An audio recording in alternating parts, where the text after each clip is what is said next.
வணக்கம். முருகேஷ் கமல். இந்த வீடியோவில் IndusInd bank Q3 result release பண்ணியிருந்தாங்க. ஸோ அதனுடைய மேனேஜ்மெண்ட்டோட concall comments, NPA details, deposits, advances, எந்தெந்த செக்டரில் ப்ரொவிஷன் இன்க்ரீஸ் ஆயிருக்கு அப்படிங்கிறத டீட்டெயிலாக இந்த வீடியோவில் பார்க்கலாம். ஸோ ஃபஸ்ட்டு மேனேஜ்மெண்ட்டோட கமெண்ட்டை பார்த்துடலாம்.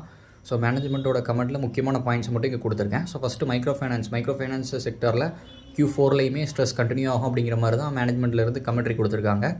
ஸோ லோன் புக்லேயுமே Q4ல் ஸ்லிப்பேஜஸ் இருக்கும் அப்படிங்கிற மாதிரியும், மைக்ரோ ஃபைனான்ஸில் ஒரு 8 to 10% எக்ஸ்போஷர் வந்து டோட்டல் லோன் புக்கில் மெயின்டைன் பண்ணுவோம் அப்படிங்கிற மாதிரி கொடுத்துருக்காங்க. ஸோ கார்ப்பரேட் லோன் புக் பெரிய லெவலில் க்ரோத் ஆகலை.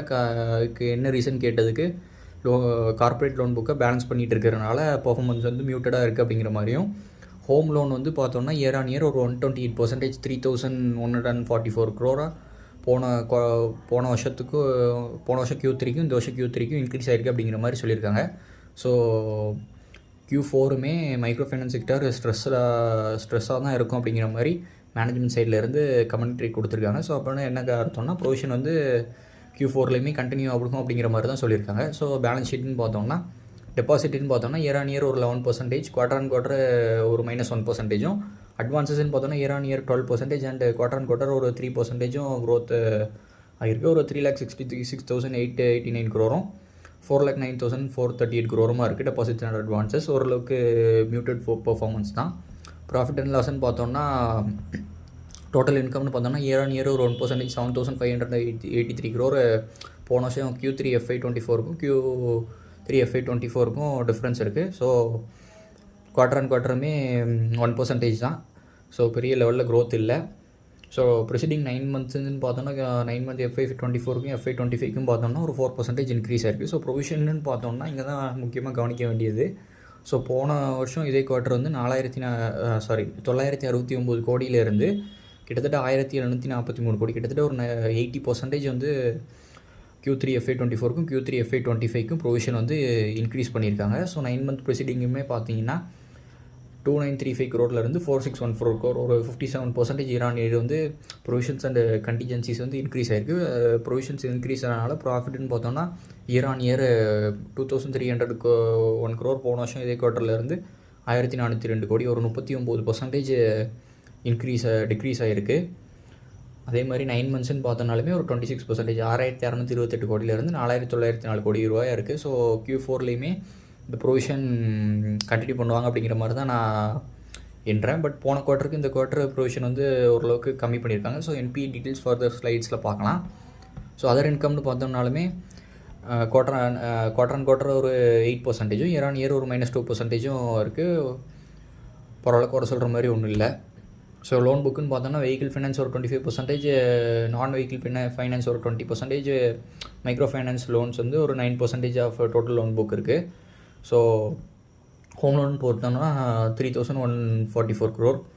ஸோ மைக்ரோ ஃபைனான்ஸ் லோன்னு பார்த்தோம்னா குவார்டர் ஆன் குவார்ட்டர் வந்து பெரிய லெவலில் க்ரோத்தில் போன குவார்ட்டர் Q2 வந்து 32,723 crores இருந்தது. இப்போ 32,564 crore இருக்குது. ஸோ இயர் ஆன் இயர் மட்டும் ஒரு -9% சேஞ்ச் ஆகிருக்கு, டிக்ரீஸ் ஆகிருக்கு. ஸோ எக்ஸ்போஷர்னு பார்த்தோன்னா கஸ்டமர் 50,000 to 1,00,000 ரூபா அப்படிங்கிற ரேஞ்சில் தான் கிட்டத்தட்ட ஒரு 42% micro finance loan book. So micro ஃபைனான்ஸ்னாலே ஸ்மால் பிஸ்னஸஸுக்கு தான். ஸோ பெரிய கொலாட்ரல் வந்து வாங்க முடியாது இந்த மாதிரி லோன்ஸுக்கு. மேஜராக இந்த லோன் வந்து ஸ்டாக்கை டிபெண்ட் பண்ணி தான் கொடுத்துருப்பாங்க.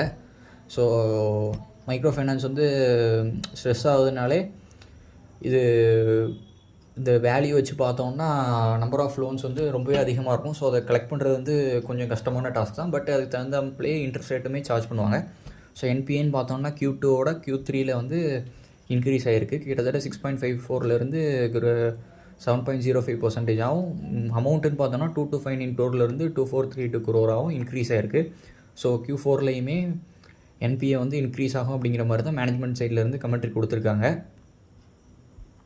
கார்ப்பரேட் லோன் புக்குன்னு பார்த்தோம்னா ஒரு டீசென்ட் க்ரோத் இருக்குது. ஒரு quarter on quarter 2%, year on year 16% growth இருக்குது. ஸோ கார்ப்பரேட் லோன் புக் வந்து பெரிய லெவலில் எந்த இதுவுமே கொடுக்கல. ஸோ டீசெண்டாக இருக்குது க்ரோத்து. வெஹிக்கிள் ஃபைனான்ஸ்ன்னு பார்த்தோம்னா year on year 9%, quarter on quarter 3% இருக்குது. ஸோ வெஹிக்கிள் ஃபைனான்ஸ்லையுமே என்பிஏ வந்து கான்ஸ்டண்ட்டாக இன்க்ரீஸ் ஆகிட்டுருக்கு. ஸோ கமர்ஷியல் வெஹிக்கிளில் பார்த்தோன்னா 1.10%லேருந்து 1.17% ஆகும். கன்ஸ்ட்ரக்ஷன் எக்யூப்மெண்ட்டில் பார்த்தோன்னா 0.87%லேருந்து 0.86, ஸோ ஃப்ளாட்டாக இருக்குது. ஸோ ஸ்மால் கமர்ஷியல் வெஹிக்கிள்னு பார்த்தோன்னா 1.44 to 1.79. டூ வீலர்னு பார்த்தோம்னா 8%லேருந்து 8.73. பேசஞ்சர் வெஹிக்கிள்னு பார்த்தோம்னா 0.36லேருந்து 0.40. அண்ட் டிராக்டர்னு பார்த்தோன்னா 1.72லேருந்து 2.47. ஸோ என்பிஏ வந்து வெஹிக்கிள் லோன் ஃபைனான்ஸ் லோன் புக்லேயுமே இன்க்ரீஸ் ஆகிட்டு தான் இருக்குது. ஸோ மைக்ரோ ஃபைனான்ஸ் செக்டார்லேயுமே என்பிஏ இன்க்ரீஸ் ஆகுது, வெஹிக்கிள் ஃபைனான்ஸ் லோன் புக்லேயுமே என்பிஏ வந்து இன்க்ரீஸ் ஆகிட்டு இருக்குது. ஸோ என்பிஏ டீட்டெயில்ஸ்னு பார்த்தோம்னா Q2 FY23 FY25 ஓப்பனிங்னு 7,127 கோடி, இப்போது 7,639 கோடி. ஸோ ஃப்ரெஷ் அடிஷன் பார்த்தோன்னா போன குவார்ட்டரோட இந்த குவார்ட்டர் வந்து ஒரு 400 கோடி ரூபா அதிகமாக தான் ஆட் பண்ணியிருக்காங்க. ஸோ 1,798 கோடியிலேருந்து 2,200 கோடி. So two wheeler and micro finance வந்து கான்ட்ரிபியூட் பண்ணியிருக்கு. ஸோ ரைட் ஆஃப்னு பார்த்தோன்னா ஒரு 984 crore, போன குவார்ட்டரில் 667 crore இருந்திருக்கு. ஸோ ரெக்கவரின்னு பார்த்தோன்னா 330 கோடி. ஸோ ரெக்கவரி வந்து போன குவார்ட்டர் கூட 471 crore இருந்தது, இந்த quarter 330 crore. So maybe micro finance செக்டரில் பெரிய லெவலில் ரெக்கவர் பண்ண முடியலை அப்படிங்கிற மாதிரி நான் நினைக்கிறேன். ஸோ ரெக்கவரி பர்சன்டேஜுமே ரொம்பவே கம்மியாக இருக்குது. ப்ரொவிஷன் கவரேஜ் ரேஷியோவுமே 70% தான் இருக்குது. ஸோ என்பிஏன்னு பார்த்தோன்னா cross NBA net NBA 7,639 crore-லேருந்து 8,375 crore வரும். நெட் என்பிஏன்னு பார்த்தோன்னா 2,282 crore-லேருந்து 2,496 crore ஆகும் இன்க்ரீஸ் தான் இருக்குது. ஸோ பர்சன்டேஜ்னு பார்த்தோன்னா 2.11 to 2.25 to 0.64 அண்ட் 0.68% தான் இருக்குது. ஸோ இந்த ரெக்கவரிஸை வந்து அப்கமிங் குவார்ட்டர்ஸில் இன்க்ரீஸ் பண்ணாங்கன்னா இன்னுமே என்பிஏ வந்து குறையிறதுக்கு வாய்ப்பு இருக்குது. ஸோ லோன் புக்கை வந்து கான்ஸ்டண்ட்டாக ரீஸ்ட்ரக்சர் பண்ணுறதா சொல்லியிருக்காங்க. ஸோ பார்க்கலாம் அப்கமிங் குவார்ட்டர்ஸ் எப்படி இருக்குன்னு. ஸோ என்பிஏ காம்போஷன் முதலே பார்த்த மாதிரி தான். ஸோ கார்ட்ஸ் எல்லா இடத்துலையுமே என்பிஏ வந்து டிக்ரீஸ் ஆகிற மாதிரி தெரியலை, இன்க்ரீஸ் ஆகிட்டே தான் போகுது. ஸோ 2.76 டோட்டல் என்பிஏன்னு பார்த்தோன்னா 5,356 crore Q2 FY25 5,892 crore, கிட்டத்தட்ட ஒரு ரஃப்லி ஒரு 400 to 500 crore என்பிஏ வந்து இன்க்ரீஸ் ஆகிருக்கு. ஸோ ப்ரொவிஷன் பார்த்தோன்னா standard asset provision 1,588 crore towards 1,588 crore வந்து இந்த குவார்ட்டரில் வந்து ப்ராஃபிட் அண்ட் லாஸ் அக்கௌண்ட்டில் எடுத்து வச்சுருக்காங்க. ஸோ அப்கமிங் குவார்ட்டரில் ரைட் ஆஃப் பண்ணுறதுக்காண்டி.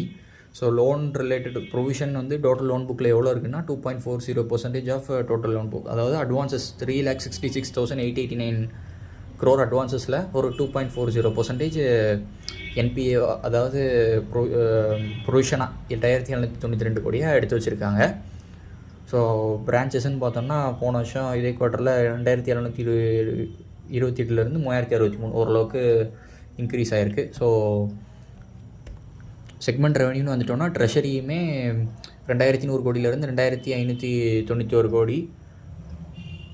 அடுத்து ஹோல்சேல் பேங்கிங் பார்த்தோன்னா 3,667 கோடியிலேருந்து 3,324 கோடி. ஸோ ரீட்டைல் பேங்கிங்குமே 9,716 கோடியிலேருந்து 11,259 கோடி. ஸோ ரெவன்யூன்னு பார்த்தோம்னா எல்லா சைட்லேயுமே இன்க்ரீஸ் ஆகிருக்கு. ஏர்னிங் பர் ஷேருன்னு பார்த்தோன்னா 18 ரூபா. ஸோ போன குவார்ட்டரில் 17 ரூபா. ஸோ பிபிஇன்னு பார்த்தோன்னா இப்போ உள்ள கரண்ட் ப்ரைஸுக்கு 13 அப்படிங்கிற ரேஞ்சில் இருக்குது. ஸோ ஒரு லார்ஜ் கேப் ஸ்டாக் வந்து 13 அப்படிங்கிற பிஇயில் இருக்கிறது அட்ராக்டிவான வேல்யூவேஷன் தான். ஸோ மேனேஜ்மெண்ட் வந்து இன்னுமே NPA micro finance loan book எக்ஸ்போஷரை கம்மி பண்ணி ப்ரொவிஷன்ஸ் அண்டு கண்டிஷன்ஸ் வந்து கம்மி பண்ணி எப்போ அவங்களுடைய ரைட் ஆஃப்ஸ் அண்டு ரெக்கவரிஸ் அதிகப்படுத்துகிறாங்களோ அப்போ தான் ஸ்டாக் வந்து ஒரு நல்ல ப்ரைஸ் ரேஞ்சை அட்டைன் பண்ணணும் அப்படிங்கிற மாதிரி நான் எக்ஸ்பெக்ட் பண்ணுறேன். ஸோ Q3 ரிசல்ட் வந்து Q2வில் கொடுத்த கைடன்ஸ் மேட்ச் பண்ணி தான் இருக்குது. ஸோ Q4லேயுமே ஸ்ட்ரெஸ் கண்டினியூ ஆகும் அப்படிங்கிற மாதிரி தான் மேனேஜ்மெண்ட் சைட்லேருந்து சொல்லியிருக்காங்க, especially in micro finance sector. So ப்ரொவிஷனுமே Q4ல் இருக்கும் அப்படிங்கிற மாதிரி தான் எதிர்பார்க்குறேன். ப்ராஃபிட்டுமே இதே ரேஞ்சில் தான் இருக்கும், ஒரு 4 to 5% தான் ப்ராஃபிட் க்ரோத் இருக்கிறதுக்கான வாய்ப்புகள் இருக்குது. ஸோ இதான் இண்டஸ்இண்ட் பேங்கோடைய Q3 ரிசல்ட்டோடைய என்னுடைய ஓவர்வியூ. ஸோ இந்த வீடியோ உங்களுக்கு ஒரு பயனுள்ள வீடியோ அமைஞ்சிருக்குன்னு நான் நம்புகிறேன். மேலும் இது போன்ற ஒரு நல்ல பயனுள்ள வீடியோவில் உங்களை சந்திக்கிறேன். நன்றி, வணக்கம்.